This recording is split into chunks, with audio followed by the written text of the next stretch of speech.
بسم الله الرحمن الرحيم. هذا بيت موقع ممتاز جدا، زاوية صاير على شارعين، هذا الشارع وهناك في شارع. البيت جديد ما انسكن لحد الآن، ممتاز، عبارة عن دور علوي واسترداد مكون مثل نسميه احنا ديوانية.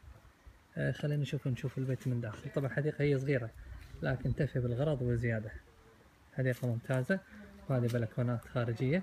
خلينا نشوف البيت من الداخل. هذا السور طبعا يبي له بعض اللمسات البسيطة، يطلع من أروع ما يكون. خلينا نشوفها من داخل بعدين نشوفها من برا.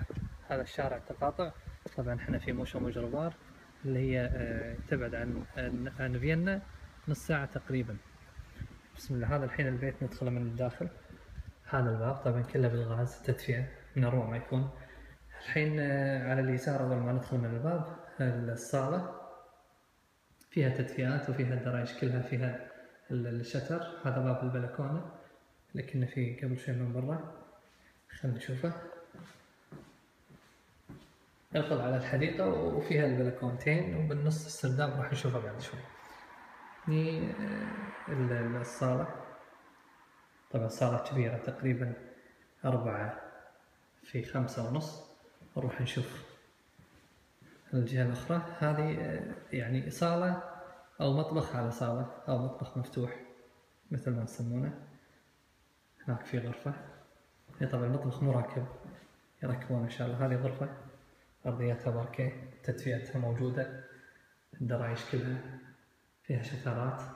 هذه تقريبا فيها 5.5 في 4، أرضيتها باركيه وفيها التدفئة، كل غرفة فيها تدفئتها. هذه الغرفة الثانية، هذه الغرفة الثانية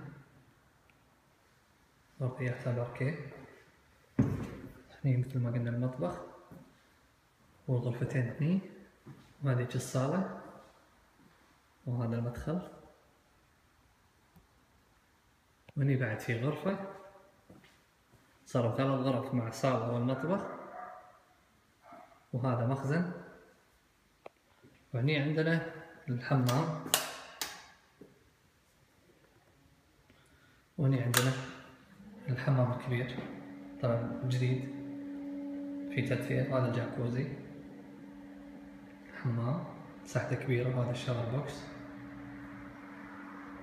صراحة ممتاز البيت، تقسيمته ممتازة. خلينا نشوفه من برا.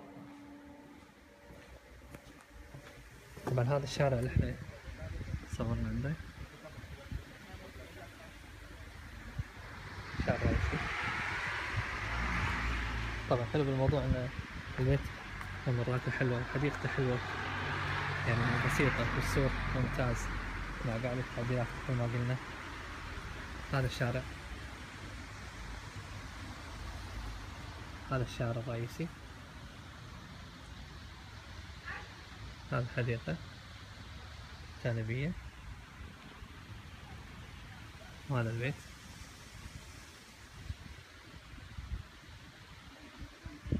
الآن طبعا ما شاء الله مساحته حلوة والبيت كبير. الحلو بالموضوع انه في سرداب ممكن الواحد يستفيد منه كديوانية. ما قلنا هذا الشارع، هذا الدرايش السرداب.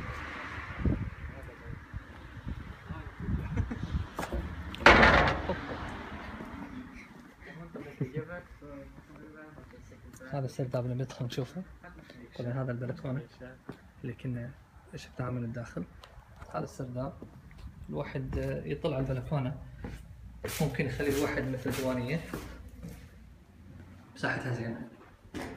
هذا مثل قاعدة، ممكن الواحد لما يضبطها تطلع حلوة. والثاني هني.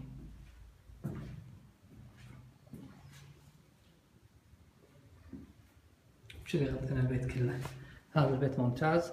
طبعا احنا مثل ما قلنا موشو مجربار ميزتها ان هي على الحدود النمساوية. وهذا الحديقة مع البلكونات.